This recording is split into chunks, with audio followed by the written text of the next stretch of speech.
Slurped up, my G's. Hope you've all had a great weekend. I was DJing here in Berlin, and this week we have a new track on the label from our fellow subscriber and supporter REQIIV, who is dropping his ZUGZWANG remix this Friday. I left a little post on the community tab where you can go ahead and pre-save it on Spotify. Also up there, you can pre-save it on Spotify if you would like to support. And always we have our track releases, our label releases on Bandcamp to download as well. Links for that is also up there. Today is going to be a bit of a different video. I thought, how could I maybe make a whole drum group out of just 3 samples? So I've gone for a kick, snare and a hat, and I'm going to dive straight in and see through the process of post-processing and processing and layering and all this kind of nonsense, how can I expand a drum group out of just 3 samples? Okay, so let's get into it, baby. So I've got this wonderful juicy kick. The thing I thought I might do for this kick, just layer it up a little bit, is I might just do a little tight reverb on this one. I'm going to do a lot of layering with convolution as well. So firstly, for this kick, I'm going to just give it a nice little stereo. Yeah, a little stereo tone to it. I'm going to make that a bit darker, okay.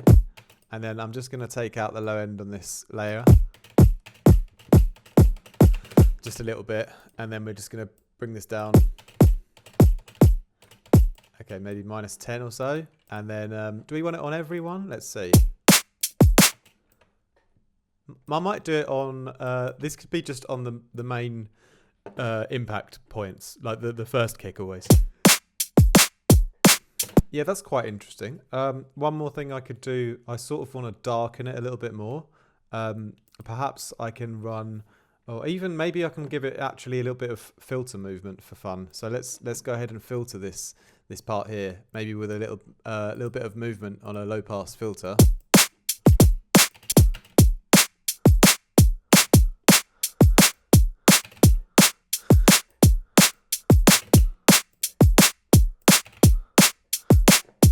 Okay, we've got a bit of a movement on there. I'm going to just bring that down to about -12 or so. I'm pretty happy with that. So we'll leave that on there. I'm not going to bounce that out yet. So this is just going to be a kick verb layer, just for one. Now let's go ahead and make something new. Let's go ahead and do a ghost kick next as well. So let's take one of these kicks on a new channel. Let's bring it over here. And for this one, what I could do is to take off some of the impact of it. I might just shorten the kick a little bit and take off a bit of the start point. Maybe take off a bit of the end point as well. Give them a little bit of fade as well. Maybe just a little bit on each side. And then also what we can do next is just check that. Okay, it's a little bit weird without the transient. I don't want to take the whole transient off. I'm just going to take a little bit off like this. Okay, let's try that. Okay, that's made it a bit weaker, which is cool. I want to make it weaker. And then another thing I could do is pitch it. So I'm going to sample this in the Logic sampler. It's my favorite way to pitch stuff around. On Ableton, it's a bit more straightforward. You can just do it directly in Ableton. But let's pitch this up. Just a semitone, for example, and I'm just gonna, I hate to have things in MIDI, so I'm gonna go straight back into audio again. But it's been pitched up now, and it's sort of got a bit of a weird click at the end, so I'm just gonna like fade that a little bit, and then we can add, yeah, something like that. That's a bit better. It's sort of a bit clicky still. All right, that should be good enough. We'll add a bit of convolution as well. Well, I'm just gonna mix it on the channel directly. Just a little bit there, and I'm feeling like I might give it like a touch, just a really, really small sprinkling of reverb. And this is basically just to make it a little bit more stereo as well. So we're going to go nice and short here. Maybe around there. Turn the feedback down. Now we're just going to turn the mix right down. Okay, a little juicy delay on there, and then we'll do a bit of shelving. We'll just shelf the highs and the lows a bit. And now we've got our ghost kick. And this is going to have a touch of volume adjustment as well. Okay. Where the delays have made the kick a bit longer, I'm going to also transient shape it and take off a bit of the length of the whole thing. Okay, let's try that. All right, let's try that in context then. We could find a different spot for it in the groove, but I quite like it. I think I'm going to quite like it around here, I imagine. So let's copy that over and see how we feel about it. Okay, I don't like the position, so I'm going to just move that, make it a bit funkier. Let's try over here as well.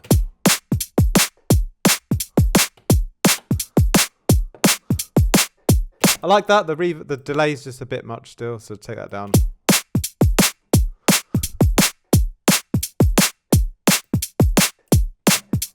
Okay, I'm quite feeling that. I'm pretty happy with that. So that's the kicks kind of done, I think. Let's move on to the snare and start layering this up again.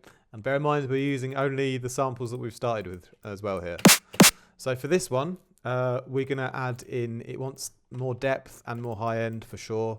I'm going to start on this one by giving it a nice bit of distortion. And I want to use a distortion like Ruiner or something that completely changes the whole harmonic game.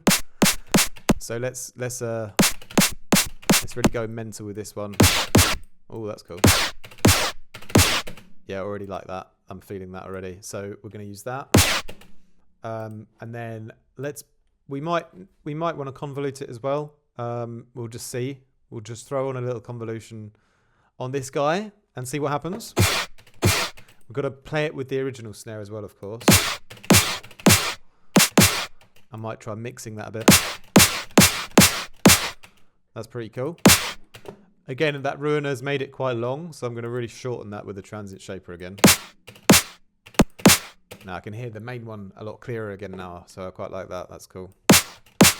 Then let's do a bit of EQing again. Bit of high and low, perhaps. I might leave the high in actually, just take a bit of the low out.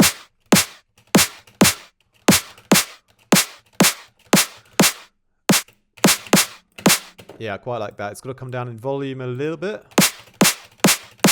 And we'll just do one more round of transient shaping because I think it needs to be a little bit smoother at the start. Slightly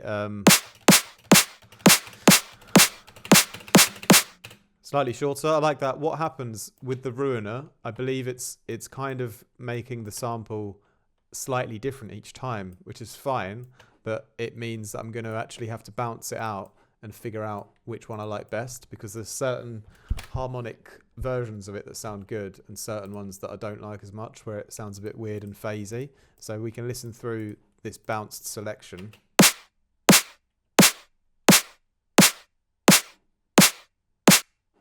So I'm not sure which one is my favorite. I think the problem is the real end part is just a bit too long, but I think this one should be fine. If I just shorten the audio now, that's great because I haven't got that long, weird, phasey bit at the end, but I've got all those lovely harmonics in there still now. So without it, you know, not quite anywhere near as interesting in the high end, you know. Might just make it a little bit longer, perhaps. Well, actually, no, we'll leave it. That's fine. We'll carry on. So we'll do another layer for the snare, I think. So let's get another snare layer going. Let's try something different. Let's try doing... again, we're going to copy this guy down, and then we're going to try something else this time. We'll perhaps try a formant filter, perhaps. We can just start with that. So that's going to be found over here. And then...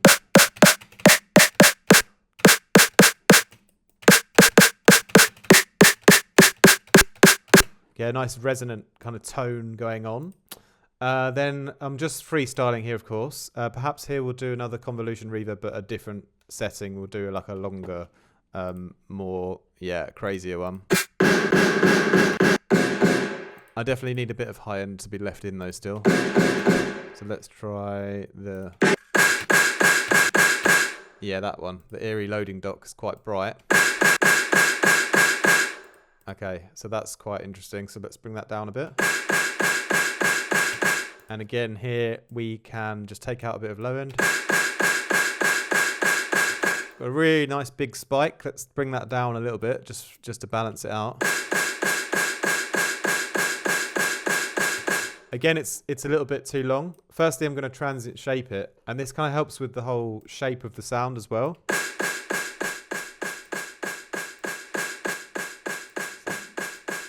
Let's try it with our other two as well here. Again, we could do this on a frequency which is a bit more diverse by having it only on some of the snares. Quite like that, so I'm going to bounce that out, and then we can just control the length of it. Again, maybe I'll want to have it nice and short like this. Yeah, I think it's a bit easier to control when they're all quite nice and short. You know, it keeps the snare tight, but you get that extra harmonic edge to the and depth to it. Yeah, so I like that. We're just going to have it on every other one, and we're going to just shape it a little bit one more time, just to make it blend in.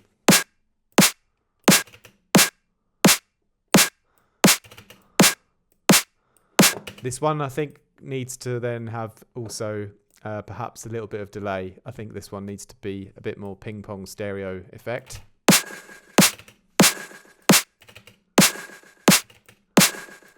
And again, take the feedback down a bit.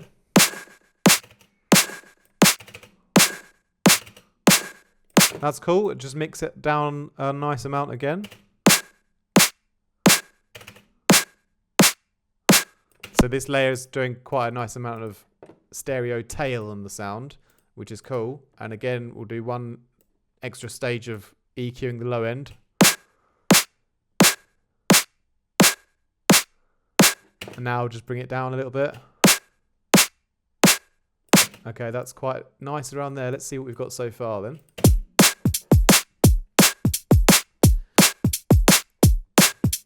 It does give it this sort of ringing quality, which is quite cool. But for me, I feel personally like it's still a bit too in your face. So I might soften it with some more convolution. That's a bit nicer. And then bring it down a little bit more.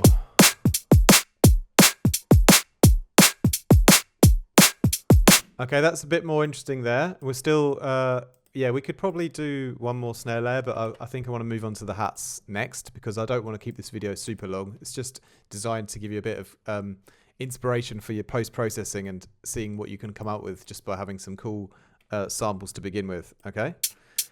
So here for this hat, I already know one thing that could make a hi-hat loop, which is made from one-shots, sound more interesting, is if we apply some pitch modulation. So we can just take one of the hi-hats again and pitch it differently, and perhaps I'll try going up just half a semitone on this one. I think it's almost better to start with the high pitched one. So I'm going to bounce out this one as the high pitched version, and then we're going to use this one as the first one. I think it kind of sounded better to have the first one be a high pitch. So let's try it this way around. So it's quite subtle, but it does let the ear have that chance to realise that the sound is slightly different. You know, each hit is slightly, it has a slight bit of a tick-tock rather than just a tick-tick-tick kind of result, you know? And so again, what we could do, I might not bother doing a whole layer just for this hat, but we'll just add a little bit of reverb on the actual hat here. Just a little bit of that on the actual hat, and then a tiny bit of delay as well, perhaps.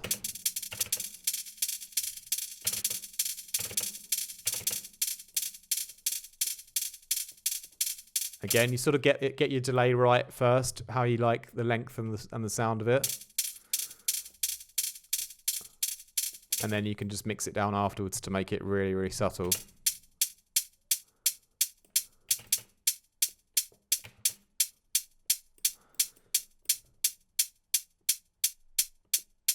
This is a really, really subtle one here. It wasn't really completely necessary, to be honest, but the convolution softened it a bit. That was definitely helpful. Perhaps a bit of transient shaping. And then I think we're good to go with that as the main.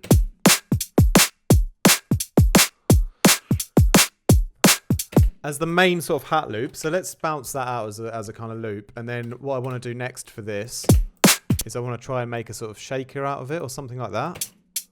So let's copy this over to another channel and see if we can create something new with it. So let's try and up the frequency of these hats to begin with, like this, for example. We can just copy these over like this. Can try and make a little shaker. And one thing I could do to make it a lot more interesting is, firstly, I'm going to add in a nice little free plugin that I like a lot, which is the pitch drift from Baby Audio. It does take out a bit of the high end, so it will make it a little bit duller, but that's okay.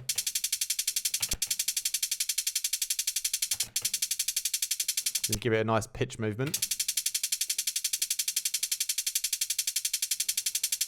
Make it subtle, but then I'm going to add in some more high end again afterwards, and I'm going to use another free one that I like, the Clark plugins textures, which adds in a bit of noise or foley. And I'm going to choose a nice loud one here.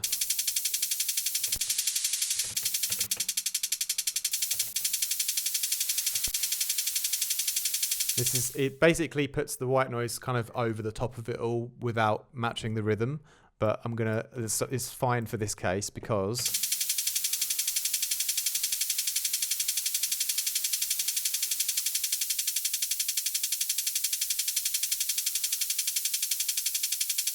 what we're going to do is we're going to LFO tremolo this whole thing anyway. So I'm going to make a new shaker rhythm. It's going to follow basically what the hat's already doing. So we just need like a ramp down and get the same speed, so 1/16. And then I've got that white noise, you know, being modulated by this now. Can bring down the amount so it's not all the way 100%. So there's a bit of background noise left in it. Okay, so now we've got a cool shaker. I want to give that tiny bit more pitch movement. And then what we can do to expand this, we'll just check how it sounds in the mix first. Pretty good. All it really needs, I think, I would prefer to just add a little bit of convolution reverb again, a nice little tight one to make it a bit more stereo.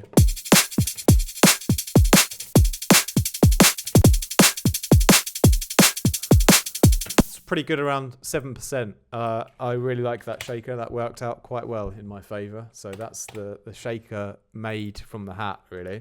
And then I want to see if I can just make a little ride or crash out of the hat before I let you guys go as the last little sound. What we can do for this one as well is we could cut out some points. Perhaps we can cut out definitely where the snare hits, and then just be careful of the audio file that we fade it so it doesn't click so much. You don't really notice that it's not there, but it lets the snare come through a bit more. We'll post-process this together right at the end as well to make it really nice and fat.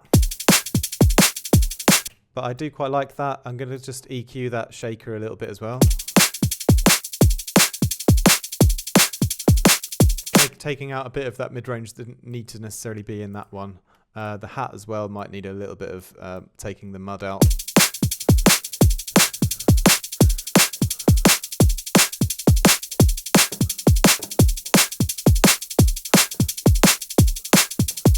Okay, pretty good around there. So let's just try one more sample using the hat, and we can try and make something that's a bit more of like a crash or impact kind of sound for it.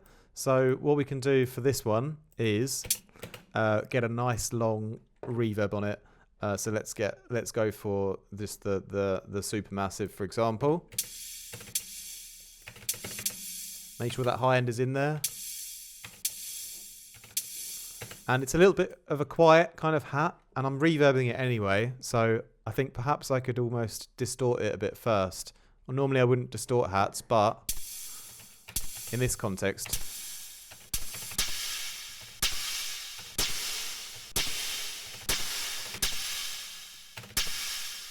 this sound design context, I think it could be okay.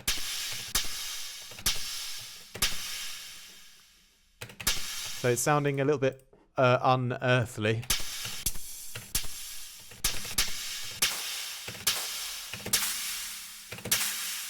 I quite like that. It's got a weird kind of lasery effect on the beginning, but we're going to work with that one. I think we can use that. So I'm just going to bounce that out quickly so I've got a bit more of an idea of what I can do with it here. I might take off that the first part. It sounded like a bit like a laser gun, and I don't think it needed to be quite like that. So now I've got the kind of part of the sound that sounds a bit more natural. I can quickly add on a little bit of shaping to this one. Perhaps this is a case where I might actually give it a bit more of a transient, so it's got a bit of something at the beginning, and take the sustain down a bit. Just a little bit both ways like that. That's pretty good. And then it's a little bit uninteresting without movement yet, so I think this one needs a bit of a longer delay.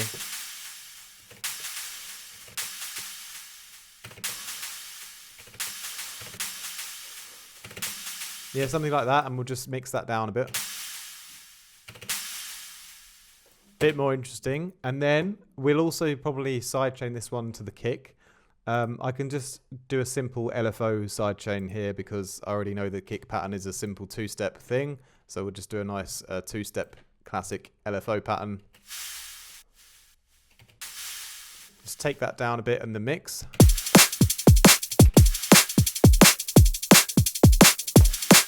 So it's sort of made a white noisy kind of impact sound essentially, and we'll just take out a bunch of low end so it fits in a bit nicer.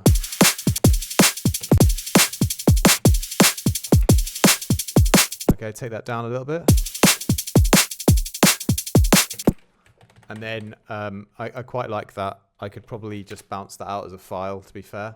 Have that done as our kind of sort of splash, I would say. And then if I chop that directly at this halfway mark here, and then bounce out another version, I could quite simply have a little reversed version of the sound as well, which is going to obviously, yeah, it'd be cool to have coming in later on here, perhaps. And then I can re-loop this whole thing and see what we've got.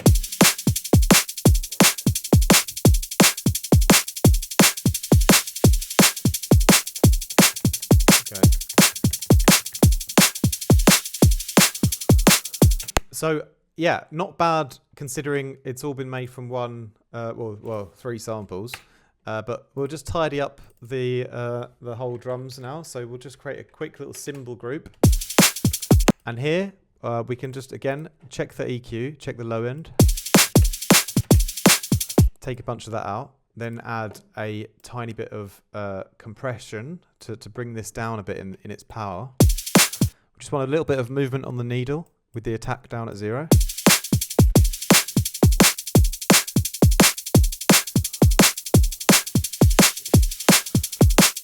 Okay, so that's pretty cool. The cymbals are all kind of nicely done there. Let's just tidy up the snare one time as well. So we'll group those together.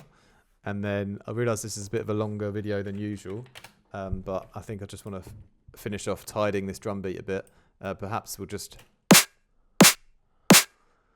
glue the snare together a bit, and a great way to do that with all the layers is just to shape the tail a little bit together.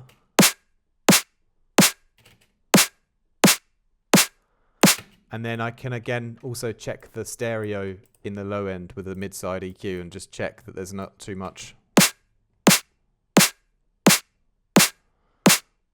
unwanted stereo rumble.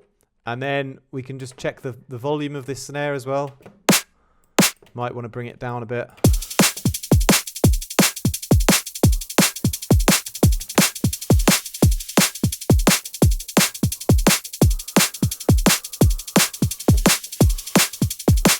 And this ghost kick is the part that annoys me the most.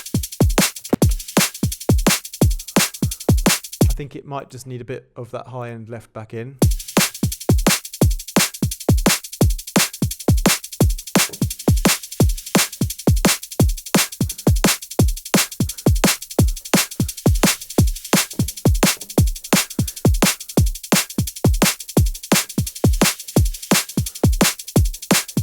It's a little bit nicer, and then we'll just group up the kicks as well. Why not?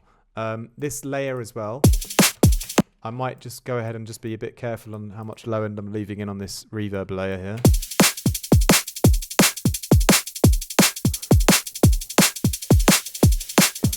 Very subtle little parts going on in that kick layer, but I quite like the realism that it provides, you know.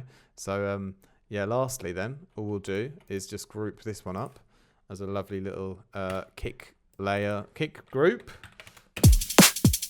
And then all we got to do is put all these into a bus. So I'll create a new little bus here quickly to be our drum bus, and then we can throw all of them in there, and we'll do a tiny bit of post processing on the whole bus.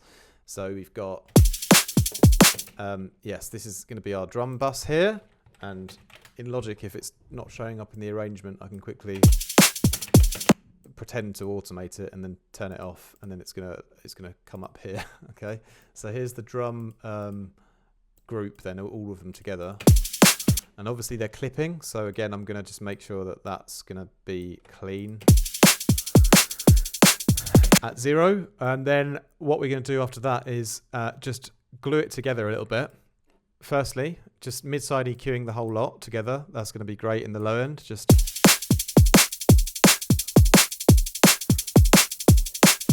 taking out any unwanted stereo rumble, and then I'm just going to apply a simple multi-band saturation. I'm going to use the Wings Fire. It's a free one. Again, it's great. It's actually my favorite saturation, and it's free, and it sounds wicked.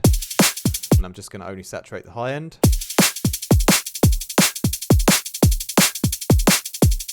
And turn the mix down a bit because those cymbals are starting to distort already.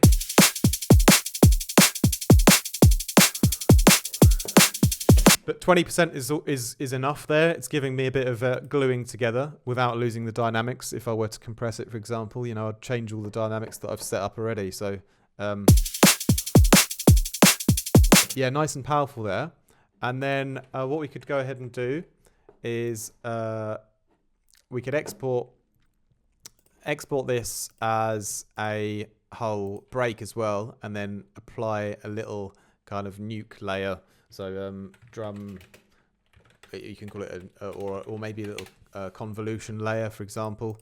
And so what I can do is just drag this back off my desktop back into here again, and then we've got the break here.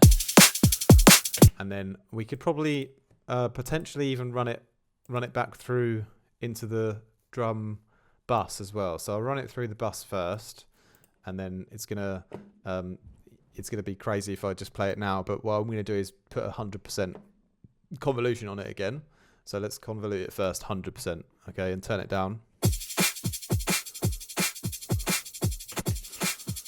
We could try some different ones as well. We could try some other more natural ones, perhaps. We're gonna probably play it with the actual drums though together here. So try and find a nice setting for it.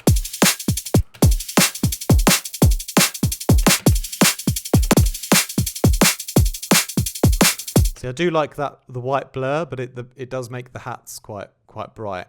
So I'm thinking actually that I quite like this small control room. It puts a weird kind of tone on the kick, but I think it could be quite cool. And I think, again, what I'm going to do is just EQ the lows, so you might not hear that tone of the kick so much anyway.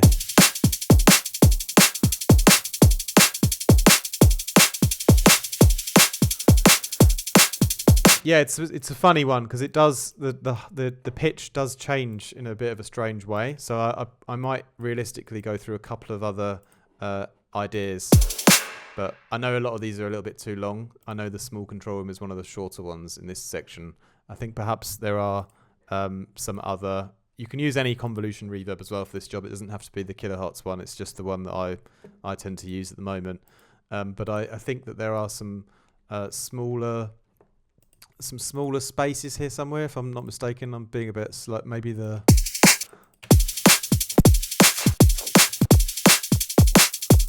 This is the part of the video now where I lose all control. I'll tell you what, just to keep this nice and short, I'll just stick with this one because it does a really nice job on the kick. It's just a shame that the high end of the hats are a bit much now. However, I can just control them I guess with a little high shelf. So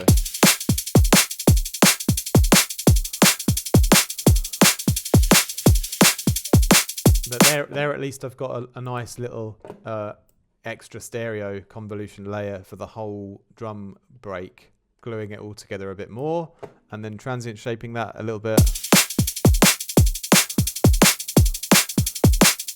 So without it, you know, it's done quite a nice tight job at keeping the drums sort of in their how can I say, you know, keeping the whole sound of them pretty much intact and the same vibe, just giving a little bit of a stereo kind of push to them all. Yeah, and so I could probably resample that a little bit as well, and I can just do a little bit of cleanup one more time just to make sure it doesn't phase too much with the original.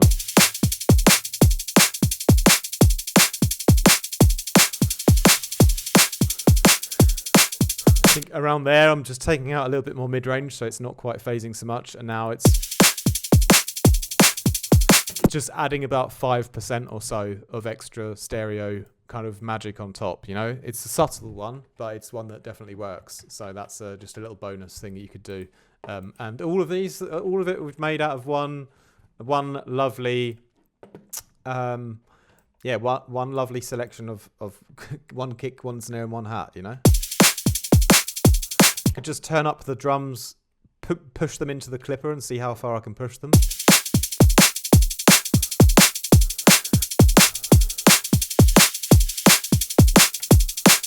Again, I get a nice little bit of extra power just by turning them up a bit into the clipper. There was a bit of extra room there still to use. So there we go. That's our little drum video for today. So simple beat still. Like, obviously, you know, you could have asked me. Well, you couldn't because this is not live stream. But, you know, make a tom out of the hi-hat then, mate. Yeah.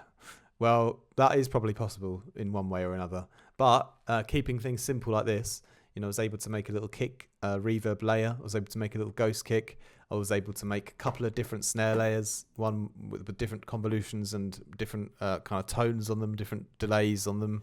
I was able to make a little shaker loop out of the hat that sounds different to the hat and has like some extra white noise on it. I was able to make a little splash sound as well to give the little bit of extra impact at the beginning of the loop as well, and then a little kind of convolution layer on everything. So that's quite fun, I think. Hope you guys enjoyed that little video today. Hope it helps you out and inspires you a little bit. And yeah, look forward to doing some more videos for you guys this week. And as you know, I mentioned earlier, the new track on the label this Friday from REQIIV coming out, the ZUGZWANG remix. Hope you guys will enjoy that. Make sure you give us a follow on SoundCloud and Instagram for the label as well if you get a chance. Be much appreciated. Have a great day, my G's. Catch up with you soon.